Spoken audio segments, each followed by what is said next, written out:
All right, hi guys. It's me, your old pal Norm, general manager of two-time Continental Cup champion Philadelphia Fire Ants. I'm here to have a little talk with you about a topic of conversation that's been floating around the league a bit today. What is it? Boom. Trouble with tanking. Now gather round, children. Let Uncle Norm tell you a story of the long ago days. The time before, when dinosaurs roamed the earth, when lines were submitted via fax, the early days of the league. This is years before Mark appeared on Canadian Idol. Years. Matt Birch was knee-high to a grasshopper. I mean, this is a long time ago. And back in those days, tanking was a viable strategy. It was kind of low risk, high reward, really. You could make a bunch of money and you could stink and you could get the top pick. Boom. Easy peasy, lemon squeezy. Now, not so much. Not so much. Tanking still persists. People still insist on it as a strategy. But I'm here to let you know how all the rules of the league that have come about in the last bunch of years have really made tanking a fool's errand, if you ask me. A fool's errand. So, listen. So, to game the system in this way through tanking, what do you need to do under the new rules? Well, the strategy is obvious, right? The strategy is you have to be as terrible as possible until you're eliminated from the playoffs, and then be as successful as possible afterwards. And then you win the tanking. You're the tankiest. Okay? Great. Perfect. How do you do that? Well, I mean, the obvious solution would be to have a bunch of good players that play as little as humanly possible until you need them to, and then you flip the switch, pump them into the lineup, and now they win. There you go. What could be simpler? A foolproof plan, so says you. Well, let me tell you where you're wrong. Let me tell you. First of all, the obvious solution, like the first thing, like the day one strategy, right? Take a guy.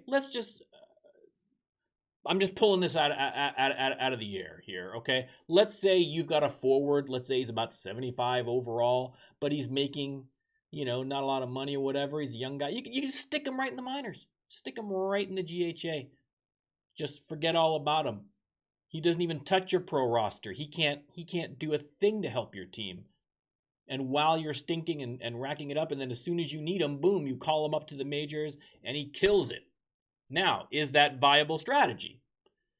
Yes and no. On the one hand, yeah, I mean, that does technically work, but here's the problem. Because the league has a rule that anybody making over 1.5 million has to play on the pro roster, and because most guys who are going to impact your team in a significant way are making more than 1.5 million, you're not going to have a lot of guys that are fit the category of making under 1.5 and being good enough to make your team better significantly at the when you need them to, right? So, I mean, go look at your roster. How many guys do you have that fit those categories? I don't think I have anybody. I mean, the best I have is maybe like Shea Theodore, right? You've got a guy like that. Maybe you've got two guys like that. But let's say you hide one or two guys of that nature in the GHA. Okay, that worked, but you call them up. Are those one or two guys going to make that big of a difference to you in terms of winning at that point? It's questionable. It's questionable. To my mind, if you really want to have a successful, like a surefire strategy, you'd need to call up a better goalie. You need to call up at least maybe 3 or 4 other players. You want to have at least a decent top line and a decent goalie and maybe a decent defenseman to kind of instigate that push at the end of the year to really win, right? But if you've got 5 guys that are making less than 1.5 million that are impact players, then why the hell are you tanking? Are you an idiot? What's wrong with you? If you've got that many guys, just have them on the pro roster, and because you're paying next to nothing in salary, you just throw a bunch of money at free agents and you build up your roster that way and you make a push for it, right? So it's not really, like I say, like Barzal, and it's a one-off, right? It's not a long-term effective strategy, I think, for anybody. So you think, okay, well, listen, I'm a 1,000 IQ GM. So what am I going to do now? I know I have to keep them on the pro roster. So I'll put them on the pro roster, but I'll put them in the press box. Boink, boink. right? They don't play, but they're on the roster. Well, okay, Mr. Smarty Pants, here's the problem. The league has rules on roster size limits, right? So if you've got your roster full of schlubs, and then you've got 3 or 4 or 5 guys, your ringers that you've got waiting in the wings, now they're taking up roster spots. So if there's an injury or if there is fatigue issues and you need to make a sub, you can't call somebody up from the minors to fill that spot because all the extra roster spots are filled by ringers. So you're forced to use the ringers. And if you've got a whole roster full of schlubs trying to tank, those guys are notoriously fragile, right? They have low endurances, low durabilities usually. And so there's going to be a lot of instances where you need to recycle some guys out. You need more guys on the roster to fill those spots. And so those guys that you've been trying to hold off on in the press box are going to find themselves in the lineup more often than not. And then what happens? You start winning more games. You're still going to stink, but you're going to stink way less because you've got these guys in the roster now, especially when compared to your competition in the tanking war, which might be a genuinely terrible team that doesn't have anybody any good. They all stink, genuinely stink, right? They're going to outstink you if you've got a couple of good guys that play some games, right?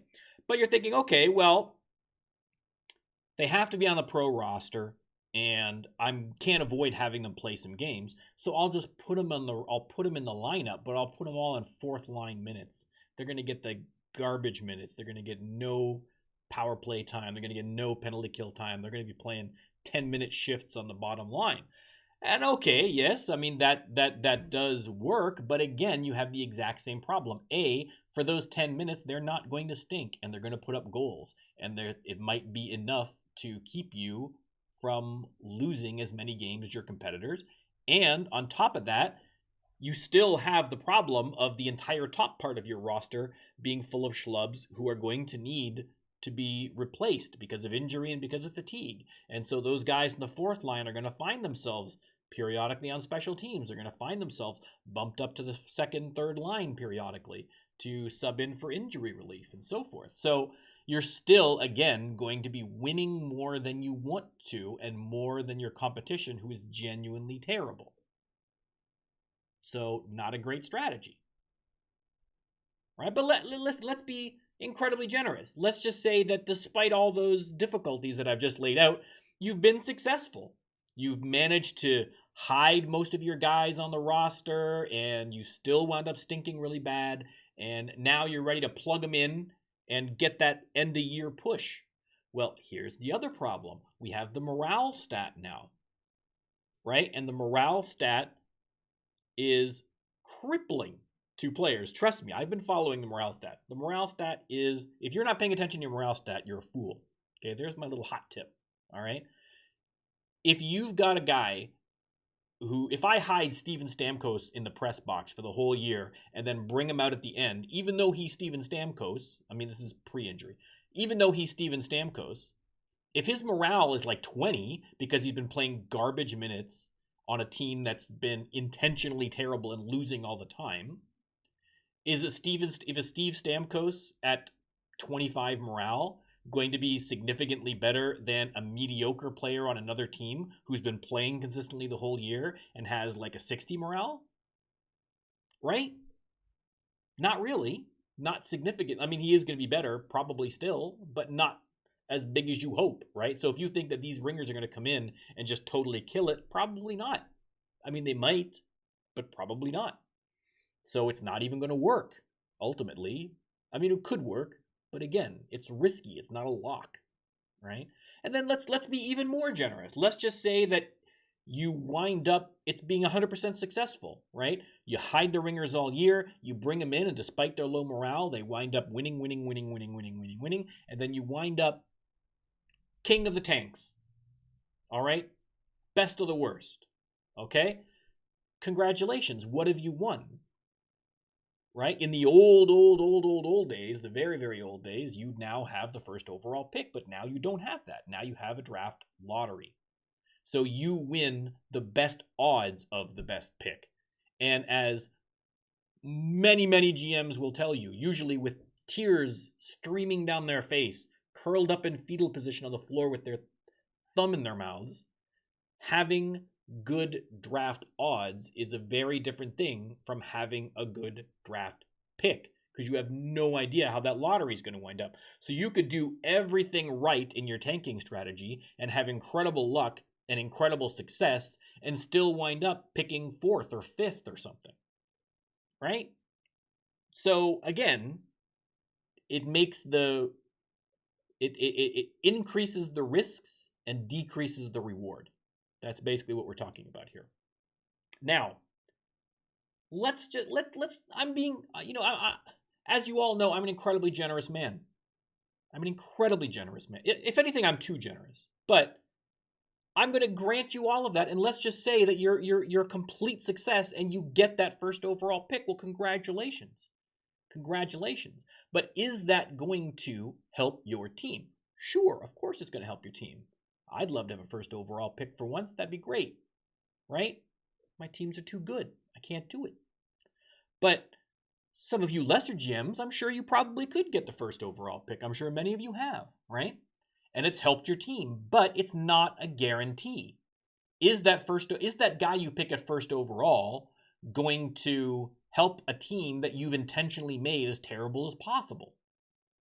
I mean, if you manage to do that a bunch of years in a row, maybe, but you're waiting several years and it's not a lock, and the odds of being able to successfully do this twice in a row, let alone several years in a row, are very, very low. And then even look, and the draft itself is a crapshoot anyway. I mean, listen, I've never had a number one pick, but as someone who drafted Nick Ritchie at number 7 overall and then watched Mark draft Pasternak at 16, I can tell you that having the highest pick doesn't mean you're going to get a guy who's going to be a huge impact player for your team.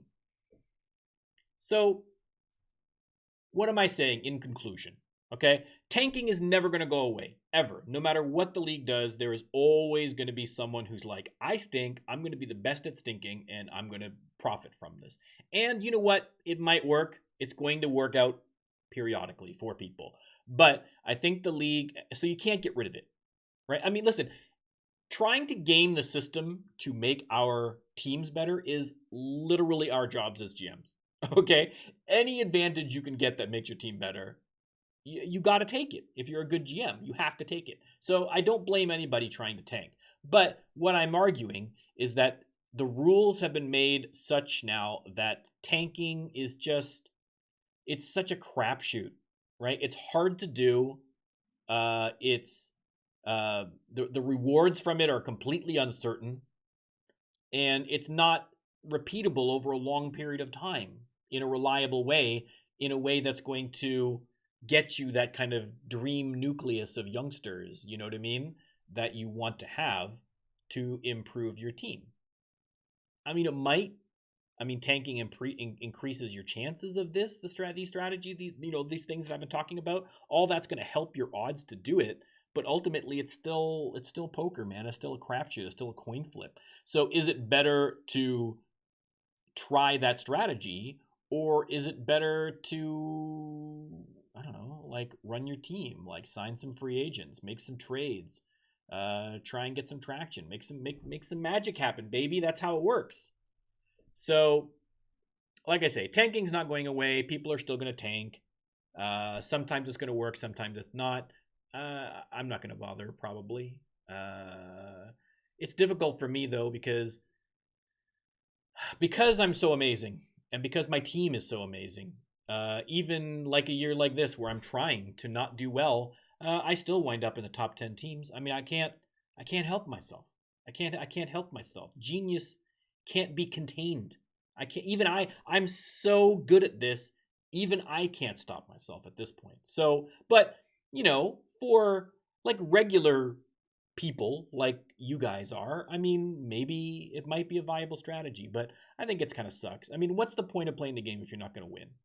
Right? And I'm glad, because what this does is that even for people that are trying to tank, the new rules are encouraging people to at least make the end of the year exciting, right? It's at least encouraging you to try to win for at least a part of the season. And listen, I'll take that versus stink all year. If I see some actual competition towards the end, great. Perfect. All that's a net positive, right? You can't get rid of tanking, but you can at least make tanking less tanky, more exciting, less rewarding, more risky, and discourage people from doing it on a regular basis. There you go. All right. There's my wisdom. I'm done. I might make more of these videos. I mean, I got the logo all downloaded and everything, and I got a cool orange light going on back there, team colors, and I'm bored, guys. This COVID's driving me nuts. I've been in this house for a year. I can't take it anymore, so I might do it. We'll see. Keep an eye open.